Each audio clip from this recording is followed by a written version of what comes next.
Thanks for being willing to explore how to activate your potential with Regenetics. Reflections on healing and transformation. The role of initiation. In stating that my fake veneer of well-being needed to be broken through for genuine healing to take place in my life, I mean that as literally as you can possibly imagine.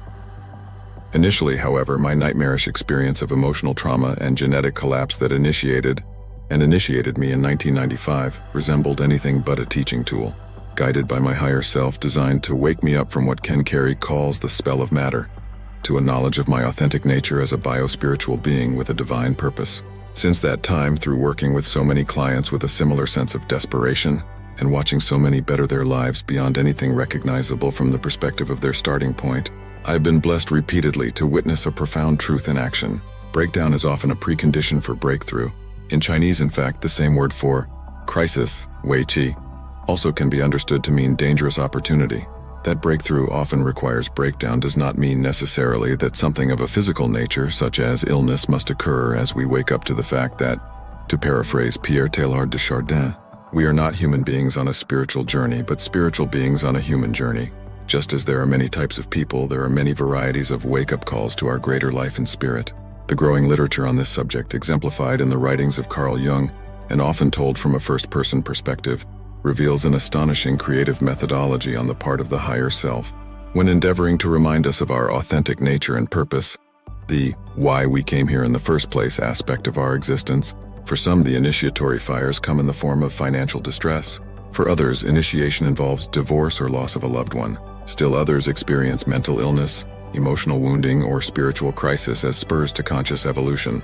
But lest you think that only tragedy can foster spiritual development, let me be clear that for many, breakdown takes the far more benign, if for that reason more ambiguous form of an inner knowing that something is missing, that life must be more, that there has to be a reason why we are here, at the risk of sounding like a party pooper to those who might be influenced by certain proponents of the law of attraction who at times appear to offer quick fixes with less than pure motivations. It must be stated that manifestation of a higher spiritual and material reality is usually neither easy nor immediately forthcoming when we embark on our initiatory path. There are also numerous energetic modalities that make similar promises of instantaneous healing. While this may be theoretically possible and even appropriate for some, many of my clients have been there, done that, with less than satisfying results. The real secret so many people do not arrive at their destination by steering down such supposedly straightforward avenues is that the intention of their higher self is not to experience a miracle healing in the blink of an eye, without explanation and engendering little understanding. Instead, the intention is to utilize initiation as a catalyst for an inward journey that teaches love for self and others, and imparts compassion and wisdom as prerequisites for healing and transformation. The foregoing statement contains the essence of what I call conscious personal mastery, life as a classroom. If true healing were otherwise, if healing were simply a synonym for curing, alleviating symptoms, and had nothing to do with increasing consciousness, you would not be watching this video because it would not have been made. But healing, as I define it based on experience and observation, is much more than curing.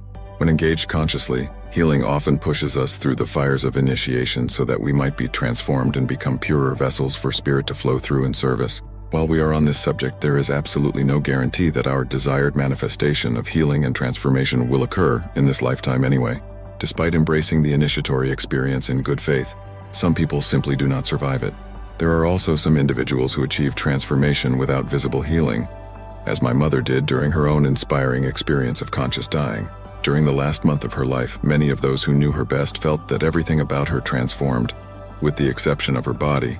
Faced with such unpleasant and certainly inconvenient truths, we would do well to ask ourselves if there is any validity to the notion that life is a classroom where our core curriculum centers on learning the lessons of love, for ourselves as well as others.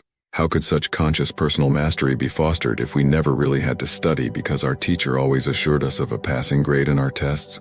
This analogy encapsulates our student-teacher relationship with our higher self, including the tough love and kicks to the backside we often receive as spurs to our spiritual evolution. Fortunately, many people, myself included, live to tell about it. Having passed their initiatory tests, despite a variety of challenges, such people graduate, for lack of a better word, into personal realities that are much more in alignment with their soul's purpose, recognizing everyday miracles. In criticizing the lure of instant gratification of many contemporary spirituality and healing philosophies, I am far from suggesting that miracles do not happen. They most certainly do all the time. Many children, thanks to living so much in their imagination, understand that everyday miracles are the norm. The problem is that as we grow older, we can become so caught up in our personal and sometimes collective dramas that we fail to recognize miracles when they occur. This phenomenon, which my partner Lee and I observe on a regular basis with clients, can be rather humorous. While a majority of our clients have felt and often taken time to express gratitude for the many breakthroughs Regenetics has helped them achieve, and a small minority have perceived little benefit, with a third group, we tend to dialogue to this effect.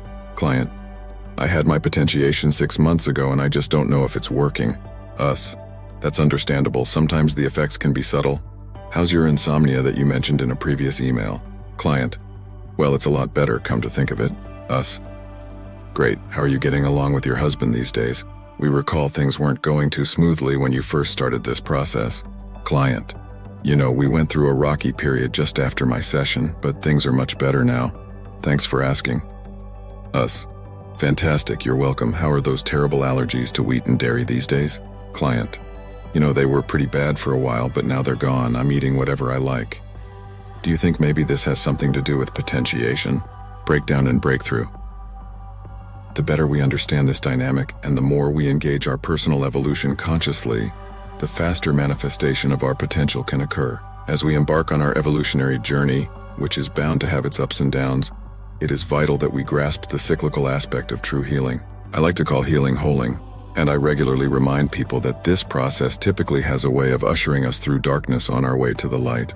From a spiritual viewpoint, this journey can be envisioned as one from stagnation to transformation, and it always helps to keep our eyes peeled for signs that we are on the right path, whether these manifest as a seemingly insignificant serendipity or an unmistakable miracle. Adapted from the international best-selling sound healing classic. Enjoy this exclusive video companion as well. Take advantage of these offerings and more material for healing and transformation at luckman.substack.com. Join us virtually the first Sunday of each month. Become a Regenetics facilitator.